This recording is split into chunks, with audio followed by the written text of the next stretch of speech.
138A is really allowing the law schools to walk the talk. All law schools, I think, in the country would say that they want to offer transformative and relevant legal education. But what is really a transformative and what is really responsive legal education? Look at your law students, and they are really adult learners. And as adult learners, they will be asking for relevant pedagogy. They want to know the relevance of what they are learning. They want to see the real application of what they are learning. They want to see the meaning of what they are learning in the law schools. So CLEP allows us to do that. Experiential learning is really the way to go. And so it is allowing us to be responsive, be transformative as we have declared ourselves to have and to offer. CLEP brought home the need to enhance the way we teach, because we have been really teaching it like we use Socratic most of the time, lecture method.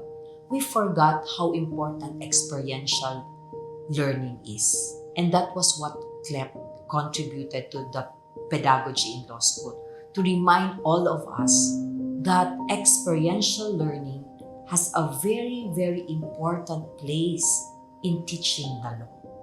And it reminded us also that our students can serve while learning.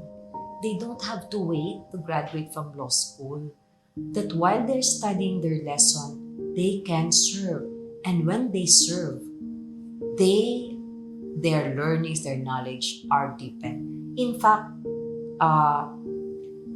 that's the point of experiential learning. No? You deepen your knowledge of a subject matter by really actually applying the principles you've learned, implementing the policies that were shared to you in the classroom. I'm hoping that with the new rules on externship as well as clinical education, that the pedagogy will really be transformed by veering away from a very purely doctrinal approach to a more experiential approach. And the two of them don't need to be inconsistent. They don't need to be antagonistic to each other, because they can complement each other. Doctrinal professors can actually take on a clinical approach in teaching. And the best example I can give to that is procedure subjects. Many students fear or dread procedure subjects because they're boring. You memorize rules, you do checklists, but you don't see how they're applied. But if a doctrinal professor in civil procedure, for example, allows students to observe clinically and even experience clinically what it means to draft a motion to dismiss, what it means to go to court, what it means to observe a cross-examination or a direct examination, or to come up with a judicial affidavit while taking up civil procedure, then I think it guarantees that the learning will not only be significant, but the learning would be permanent, I think. The student would learn not just the theory, but the student would also learn the application. This is a big contribution to their legal studies. CLEP helps integrate the various laws and concepts that they learn throughout law school. It helps them understand how law actually works. And, according to this theory of learning, the best way to learn is by doing. And so the law student practitioner experiences how the law works. Hindi lang niya binabasa, he just doesn't read about it, but he experiences it, and they will remember it better. I think the first thing that a CLEP administrator or clinic administrator should realize is that clinical education is very different from the traditional form of education that we're used to in law school, which some people would call the pedagogical or the doctrinal approach, wherein you teach students what case law is, what the statutes are, because clinical education is experiential education. It is learning by doing, it is learning by observing, it is learning by witnessing.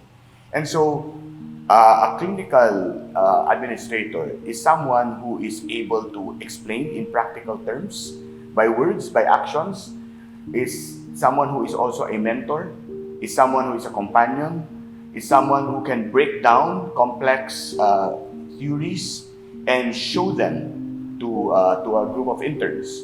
it is also someone who will allow himself or herself to stand aside and let interns experience how it is to handle a case, draft a substantive position paper, come up with substantive research, and so those are not things that we are used to in law school, in traditional legal education.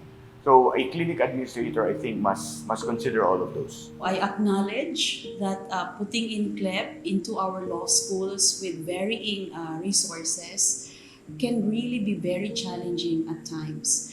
We would find ourselves needing, for instance, a lot of supervising lawyers, find ourselves needing a lot of resources. But in the midst of these challenges, if we only will keep in mind the reason why we need to do CLEP, which is that learning the law while serving the community, we will not lose our way. So that is what I want us to keep in mind always. They are there to guide their students, become the lawyers that their student, no, become the lawyer that their student would want to be. Meaning they should take away already being the expert, that I'm the expert so you follow me, but they are there to guide, to bring out the best in the law student. You know, I've been interviewing students for admission to the law school, and although some would enter law school because, of course, for professional advancement, but even then, even if that was their primary reason, they will always say that they want to serve.